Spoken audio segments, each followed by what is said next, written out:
keep talking about interest and all of that good stuff to get you the money that you want to have someday. And it says exponential functions are often discrete. We've done this before. We've talked about discrete before. Discrete is countable. It's things that we have to round. Money, get around it. You know, we don't have coins for thousands of cents or 10,000ths of cents. So exponential functions are often discrete. In problem 4, interest is paid only once a year. So here's another situation where it's going to be discrete because the banks are not going to, it's in the contract, they're not going to give you your money unless you wait that full year. You know? So if you go in at 3.5 years and you figured out everything out and you're supposed to have X number of dollars, they're going to say, but wait a minute, we're not giving you this last half a years. We're not going to do that because it's in the contract.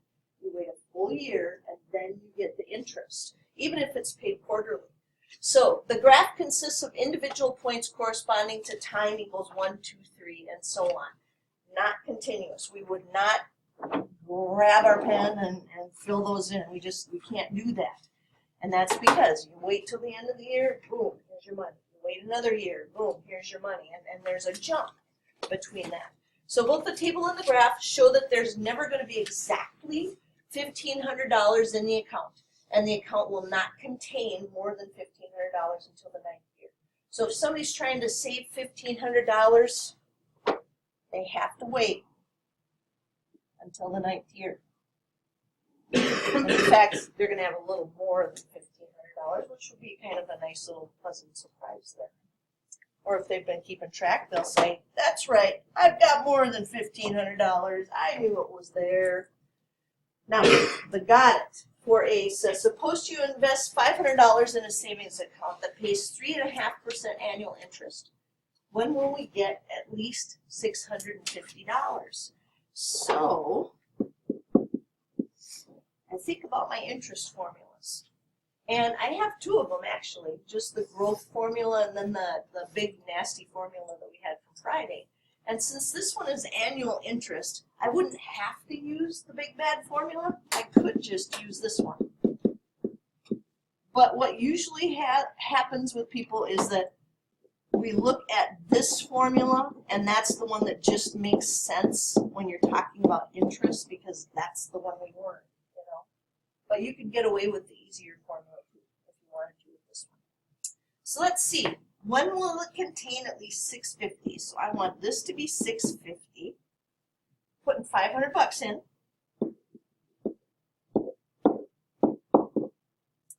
Interest rate of 3.5%. You remember what we do to that to put it in the formula? 0.035. And they did say annual, once a year. And so that 1 goes in 2 positions, and then of course T, use X in the calculator for that. And we have to. We talked about this on Friday. Without knowledge about logarithms, we are really, really tied to that graphing calculator at this point. We might want to pretty this up a little bit and say, I'm not punching this monster in when I know 0.035 divided by 1 is 0.035, and 0.035 plus 1 is 1.035. At least then we wouldn't have to type in so much junk, you know. But most of this problem is about, can you figure out a good window to get what you need?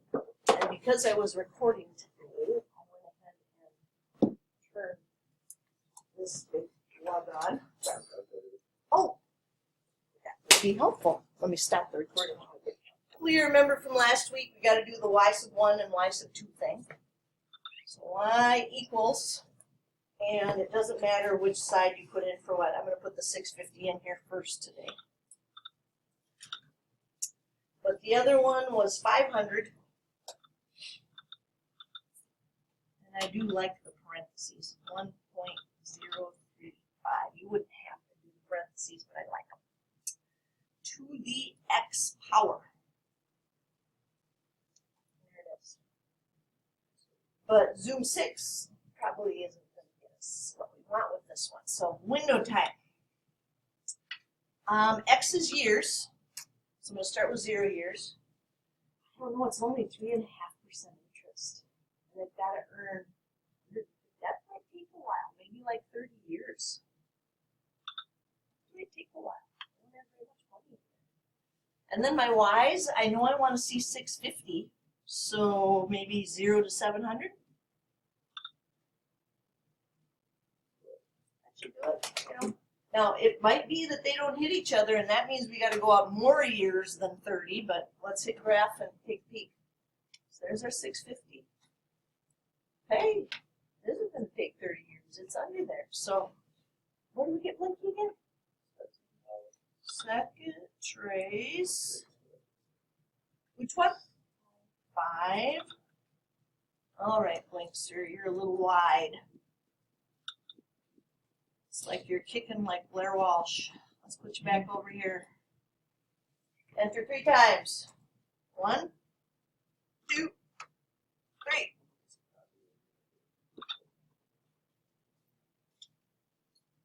Now, the calculator says it's going to take about 7.6 blah blah years. Bank's not going to give us that money until when? So go to the next full year after 7.62655518. What year are you looking for this money? 8th year. 8th year. So 7.627.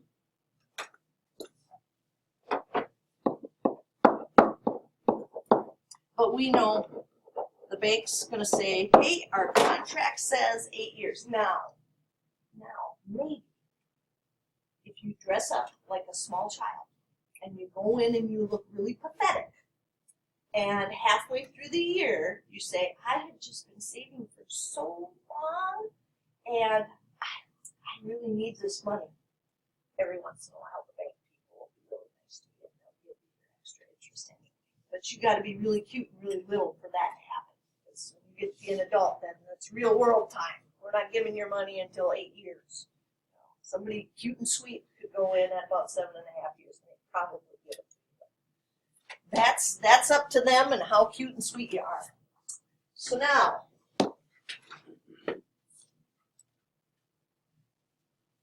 we did not finish the worksheet. But that's okay, because we're going to do that in the future. We had one formula that we skipped involving E. We're going to go back. And that's this one. And I'm not sure where this one showed up on you guys' packet. Is it on the last page now? All right, because it was out of order up here. So we had talked about how Leonard Euler was a loan shark. So Lenny was trying to figure out, how do I charge people interest all the time, constantly? How do I do that? And he came across this number. Because with money, we're always rounding to 2 decimal places. There's only so big that he could go. There was only so much money he could make off them. So that's called compounding interest continuously, all the time. Compounding interest continually. Well, it's hard for me to get out this morning. Continuously. Well, we can't use our standard little formula. A equals P times 1 plus R over N to the NT. Because we'd run out of time periods. If we said, hey, I'm going to do this 10,000 times a day. Well, no, because it said continuously, maybe it's 10,001. Well, maybe it's 10 million. I mean, you're trying to constantly collect interest from folks. So what we have is what's called the continuously compounded interest formula. So whenever they say interest has been compounded continuously or continuously compounded, this is the formula we want to use. And it looks a little weird.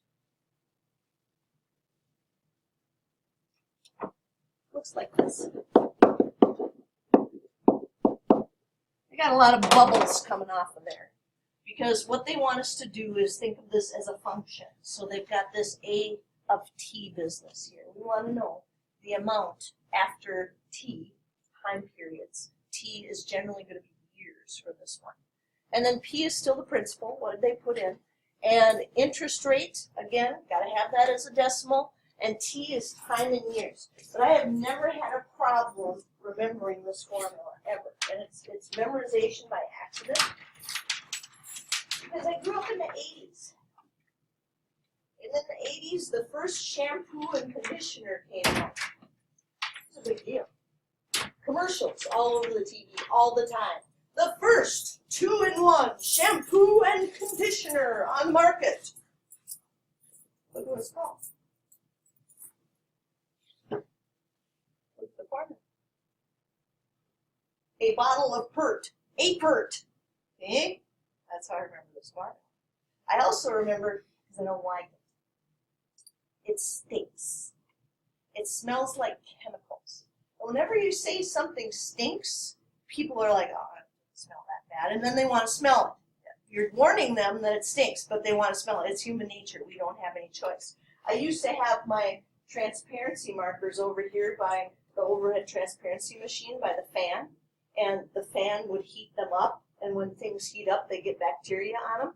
And you'd open up the cap, and it would stink just like somebody's gross feet, dirty feet, you know.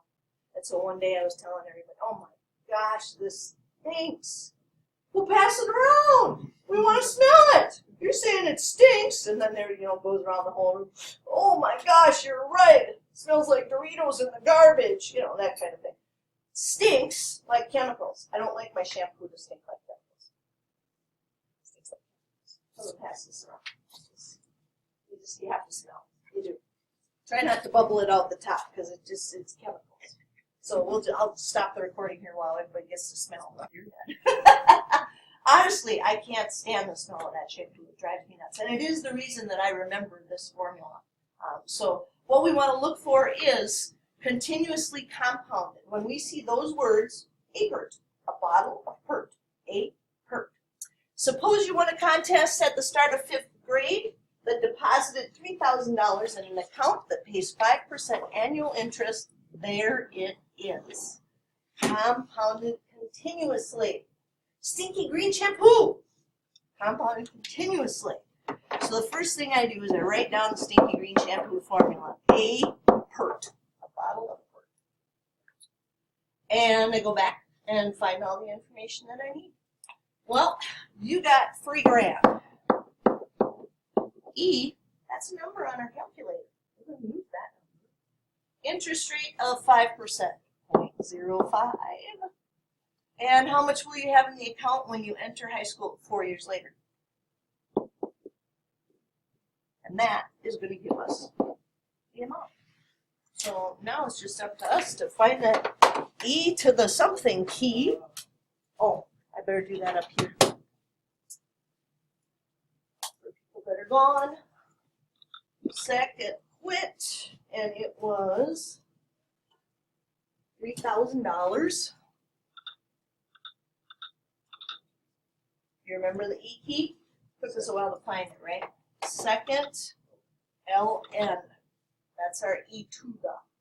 And we need 0.05 times 4. I'm going to put some little parentheses up there. 0.05 times. There it is. $3,664.21.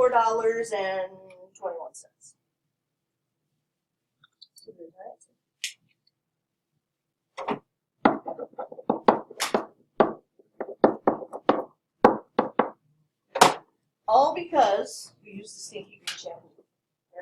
So when we see continuously compounded or compounded continuously, stinky green shampoo. This one says about how much will be in your account after 4 years of high school. Oh, so 4 more years. Took you 4 years to get to high school. Now you're graduating. Yeah, their high school must be 9 through 12. Either that or you're a super senior. Good. 3,000 e to the 0.05. So 4 years. Now 4 more. So we could kind of cheat on this one and hit second enter and just change one number. Change our little 4 to an 8. Second enter. Back up there and make that an 8. Woo! 4 more years later, look at that. 475, 47?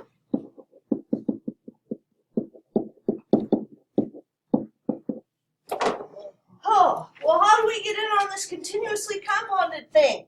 That's a lot of money.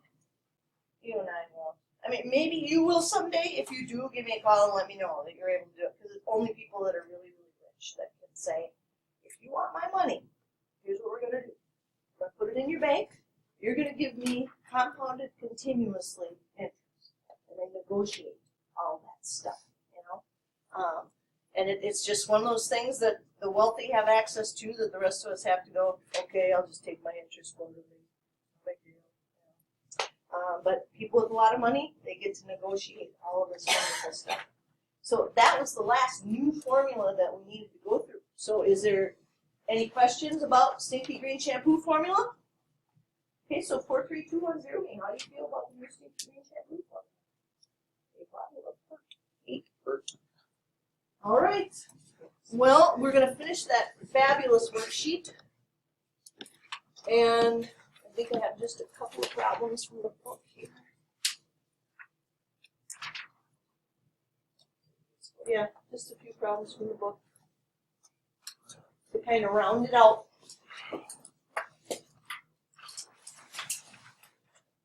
So we should expect on our test that we're going to be doing some graphing, that we're going to be able to recognize exponential growth and exponential decay. We're going to be able to tell them how much growth and how much decay. We're going to use our growth and decay formulas for maybe a word problem here or there. And then, what else do we have in 7.2? Stinky Green Shampoo formula, our new interest formula, A equals P times 1 plus R over N to the NT. And that's going to be about it. That's what we'll have on the test.